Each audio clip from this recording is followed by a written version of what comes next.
Nadhani unajua kilichonileta. Ndio, ilo ulifanya haraka sana, hakusubiri mwito wangu, ulijamulia tu mwenyewe. Je, watu wakigundua sitakuwa hatari kwetu na kwako pia? Hapana, kwa mtazamo wangu niliona mambo yakiharibika, ndio maana nikaamua kuja mwenyewe bila kukushughulisha. Sasa unajua shangazi zako yuko wapi? Hapana, sijui, na wakati anaondoka hakuniambia anaenda wapi. Kuwa makini sana, kazi ilikuwa nyepesi, lakini sasa unafanya inakuwa nzito kwangu. Nitakuwa makini ila nikamilishe, alafu tamfuatilia kila hatua nijua natumia dawa gani. Sawa, neno kaendelee na kazi yako.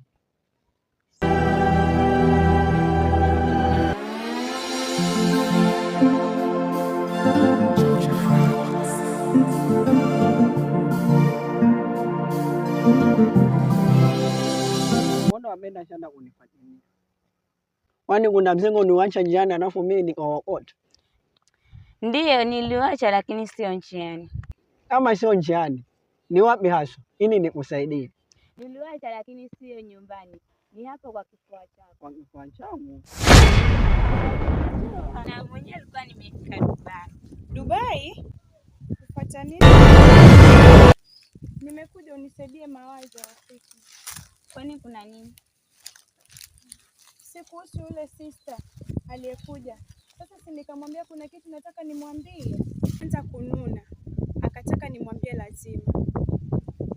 Alafu ulimwambia ama? Hapana, sikumwambia. Alianza vita, mimi nikaamua nimwondokee. Ulikuwa unataka kumwambia nini kwani? Si kuhusu kakake Subira. Yuaoa. Hiyo ndo chanzo. Acha na naye, tuendelee na mipango yetu.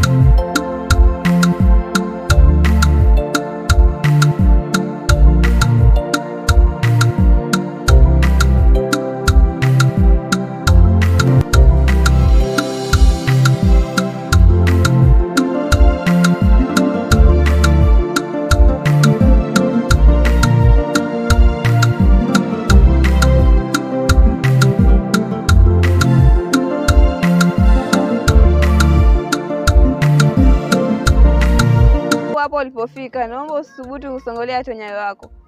Naomba ishi hapo hapo, urudi ulikotoka. Ina maana haunisikii tena, bado nasongelea? Kwani nimefanya nini? Na huyu ni nani? Maana sijawahi hata kumwona. Sasa niende ama nimuulize? Acha nimuulize. Kwani wewe ni nani ambaye unasimamisha njiani na kuniambia nini? Wataka kujua mimi ni nani? Mliamua kumwozesha kaka yenu, mlifikiri sitojua?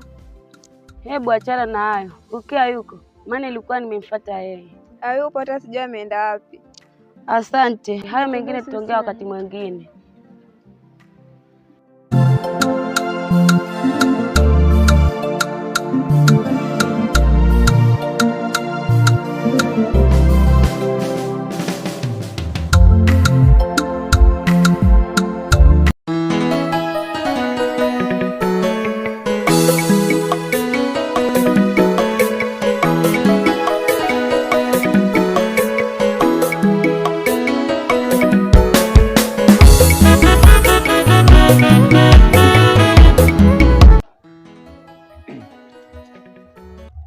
Dada, asali ni tamu ukionja kwa jirani, lakini ukiwa nayo mwako nyumbani huwa ina kinai. Kaka, mbona unasema hivyo? Unajaribu kusema nini? Hebu fafanua. Kumbuka, bado sisi watoto tu, hatujui mama alienda wapi na baba alienda wapi. Haya yote mimi huwa na walaumu nyanya na babu kwa kutuficha mpaka saa hii. Sasa wewe unaolewa, je, mimi kaka yako utaniacha na nani? Usisubutu kulaumu mtu, maana Mungu ndiye anayejua wazazi wetu wako wapi. Cha muhimu tu ni kujua mimi dadako nimeolewa salama, na nitahakikisha utarudi shuleni kuendelea na masomo yako na utakuwa na furaha. Na pia haukuniambia ule msemo unamaanisha nini?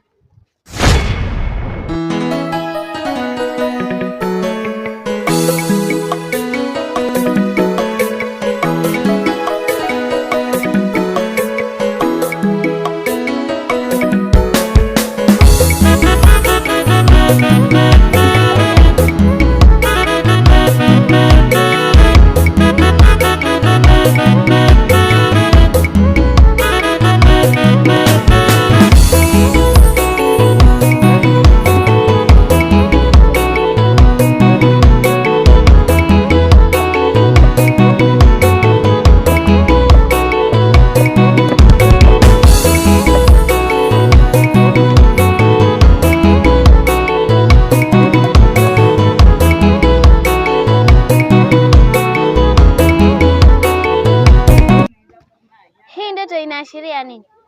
Maana sijawahi hata siku moja kuota ndoto ya maajabu tena mchana. Hapana, hapana. Lazima kuna kitu. Na yule mtoto ni nani? Na pale ametokea vipi? Lakini sijamuona vizuri. Haya maswali mengi sana. Hapa siwezi lala, lazima nitafute mtu wa kunifungulia hii ndoto.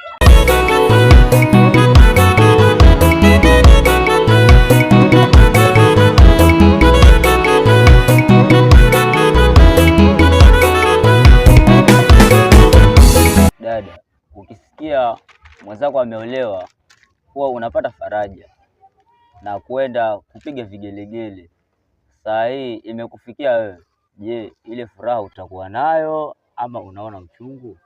Kaka, natamani hata nitoe machozi, ila navumilia tu, maana mimi ni mtu mkubwa. Ndoa ina sheria ngumu kaka, sidhani kama nitaweza. Usianze kulia.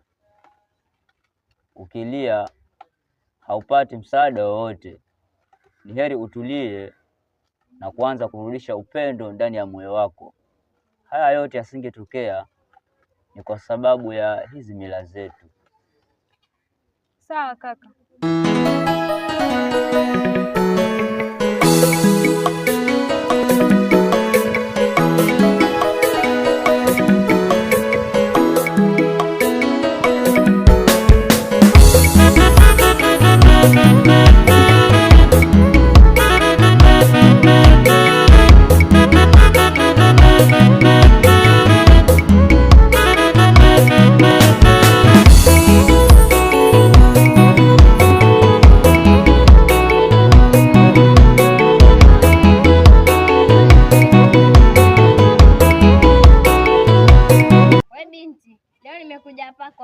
Achana na mawazo ya kuolewa. Maana huyo kijana mwenye anataka kukuoa sio mwanaume sahihi kwako. Kwani wewe unahusiana vipi na huyo mwanamume? Na wewe ni nani? Shika alichokuambia. Hayo mengine hayakuhusu. Kwa hiyo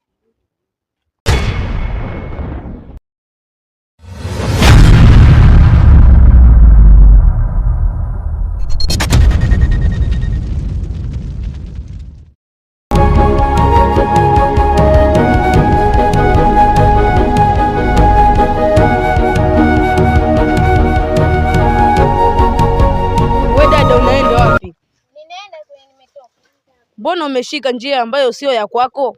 Sio ya kwangu. Kivipi?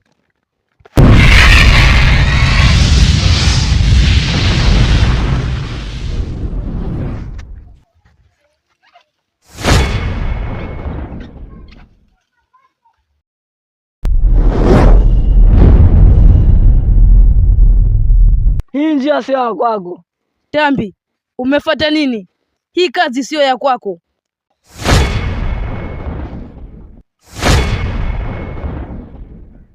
Mwacheni aende kama mwataka usalama wenu. Unaongea hivyo kama nani?